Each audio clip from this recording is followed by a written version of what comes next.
इसी साल 2025 में नेपाल ने एक ऐसा डिसीजन लिया है जिसके चलते उसने पूरे दुनिया को हिलाकर रख दिया है। नेपाल ने कुछ सोशल मीडिया प्लेटफॉर्म जो हैं जैसे फेसबुक, ट्विटर जो कि पहले एक्स हुआ करता था, इंस्टाग्राम और टिकटॉक, ऐसे ऐप्स को बैन कर दिया है। यानी कि लगभग हर सोशल मीडिया ऐप को उन्होंने नेपाल में बैन कर दिया है। ऐसा क्यों किया उन्होंने? तो उन्होंने ऐसा किया क्योंकि उनका मानना यह था कि ये सोशल मीडिया ऐप्स हैं ये उनकी गाइडलाइन पॉलिसीज को फॉलो नहीं कर रहे हैं, लेकिन अपनी स्ट्रिक्ट पॉलिसी को फॉलो कराने के चक्कर में उनका किया हुआ बैन आज के टाइम में नेपाल की हिस्ट्री का सबसे बड़ा डिस्प्यूट बन चुका है। क्यों बना ये डिस्प्यूट, आखिर क्या है ये डिस्प्यूट, वो सारी चीजें इस वीडियो में कवर करने वाले हैं। एंड तक बने रहिएगा मेरे साथ। स्टार्ट करते हैं आज की इस वीडियो को।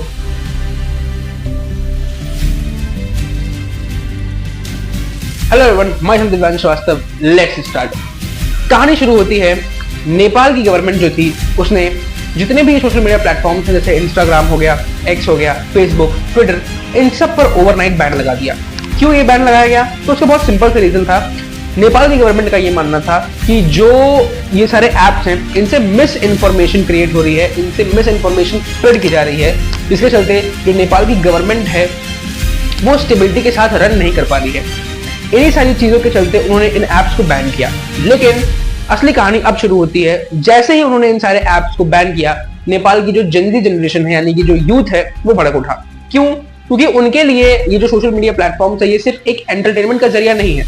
उनके लिए ये सोशल मीडिया प्लेटफॉर्म्स एजुकेशन का, एक्टिविज्म का और बहुत सारी चीजों का जरिया है, सिर्फ एंटरटेनमेंट से हटकर। इसके चलते जो पूरी यूथ है वो एक तरफ हो गई और उन्होंने नेपाल गवर्नमेंट के खिलाफ प्रोटेस्ट करना स्टार्ट किया। कि लोगों का रिएक्शन किस तरीके का हुआ, तो लोगों का रिएक्शन बिल्कुल भी अच्छा नहीं था। क्यों? क्योंकि नेपाल की जो यूथ थी उसने कुछ ही दिनों के अंदर काठमांडू और काठमांडू जैसी जो मेजर सिटीज है नेपाल की, वहां पर प्रोटेस्ट स्टार्ट कर दिए। पहले तो ये प्रोटेस्ट पीसफुल थे, लेकिन धीरे धीरे करके ये प्रोटेस्ट वायलेंट होते चले गए।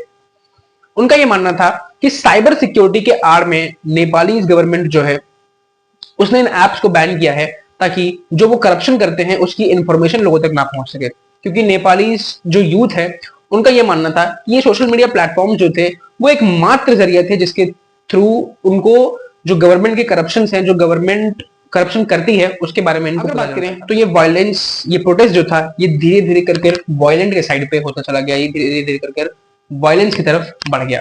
किस तरीके से बढ़ा? तो जो गवर्नमेंट ऑफिशियल्स थे उनकी बिल्डिंग जला दी गई, जो गवर्नमेंट के ऑफिसेस थे उनको जला दिया गया, पुलिस के साथ क्लैशेस हुए जो यूथ प्रोटेस्ट कर रहा था वहां पर। इस सारे चीजों के रिस्पांस में गवर्नमेंट ने भी बहुत हार्श स्टेप्स अप्लाई किए, बहुत हार्श स्टेप्स उठाए। उन्होंने टीयर गैस के गोले छोड़े गए जो यूथ वहां पर प्रोटेस्ट कर रहा था उनके ऊपर, जो रबर बुलेट्स होती हैं उनसे उनके ऊपर फायरिंग की गई। और इन सारी चीजों को देखते हुए नेपाल ग्लोबल लेवल पर भी घिर गया, क्योंकि लोगों का मानना था, जो ग्लोबल लेवल पे जो अलग नेशंस हैं उनका ये मानना था कि यहाँ पर ह्यूमन राइट्स का वायलेशन हो रहा है। पूरा प्रोटेस्ट, ये सारी चीजें अपने पीक पर तब पहुंच गई जब नेपाल के prime minister KP Sharma Oli ने रिजाइन कर दिया। उनके रिजाइन करते ही जो कोलिशन की गवर्नमेंट थी वो पूरी तरह से हिल गई। ऑपोजिशन पार्टी ने एलिगेशंस लगाए कि केपी शर्मा का रिजाइन करना एक प्रूफ है इस बात का कि ये जो बैन्स लगाए गए हैं सोशल मीडिया प्लेटफॉर्म्स पर ये साइबर सिक्योरिटी को ध्यान में रखते हुए नहीं लगाए गए हैं। ये जो बैन्स लगाए गए हैं वो केवल और केवल करप्शन को छुपाने के लिए लगाए गए हैं। बहुत सारे लोगों ने इस चीज को, केपी शर्मा के रिजाइन करने को, डिजिटल एज में गवर्नमेंट के खिलाफ यूथ की एक बहुत बड़ी जीत माना। हमको दो व्यूज देखने को मिलते हैं। पहले जो गवर्नमेंट के सपोर्टर्स थे उनका ये मानना है कि साइबर सिक्योरिटी को ध्यान में रखते हुए ये स्टेप लेना इंपॉर्टेंट था, क्योंकि जो अनऑथोराइज्ड एप्स थे वो नेपाल की जो इंटरनल इंफॉर्मेशन थी उसको दूसरी नेशंस को ट्रांसफर कर रहे थे। वहीं जो क्रिटिक्स थे उनका यह मानना था कि आप बैन की जगह कोई और स्टेप ले सकते थे, आप रेगुलेशंस एस्टैब्लिश कर सकते थे, क्योंकि आपके बैन करने से बहुत सारे जो इन्फ्लुएंसर्स हैं, कंटेंट क्रिएटर्स हैं, उनके जो भी उनके इनकम के सोर्स हैं वो आपने रातों रात छीन लिए। पूरे मुद्दे को देखते हुए कुछ बैन्स जो हैं उनको इरेज कर दिया गया है, कुछ में छूट दी गई है, लेकिन अब भी कुछ बैन्स ऐसे हैं जो वैसे के वैसे ही हैं।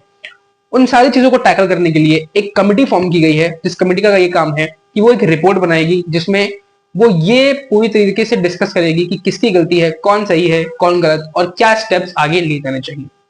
आगे का रिजल्ट जो भी हो, लेकिन इससे एक चीज क्लियर है कि अब जो यूथ है वो शांत नहीं। बात करें कंक्लूजन की, तो कंक्लूजन यही है कि एक ऐसा एक्ट, एक ऐसा बैन जो कि लोगों की आवाज को दबाने के लिए लाया गया था, उसने लोगों की आवाज को बहुत तेज कर दिया, लोगों की आवाज को वायलेंट कर दिया। आगे रिजल्ट जो भी हो, फैसला जो भी हो, इससे एक चीज तो क्लियर हो गई कि इस बैन ने जिस तरीके से नेपाल की डेमोक्रेसी को शेप किया, उस तरीके से शायद ही कोई एक्ट या फिर कोई भी रूल नेपाल की डेमोक्रेसी को। जाते जाते एक छोटी सी रिक्वेस्ट करना चाहूंगा। मैं चाहता हूं कि कमेंट सेक्शन में आप सब भी दो ग्रुप्स में बट जाएं।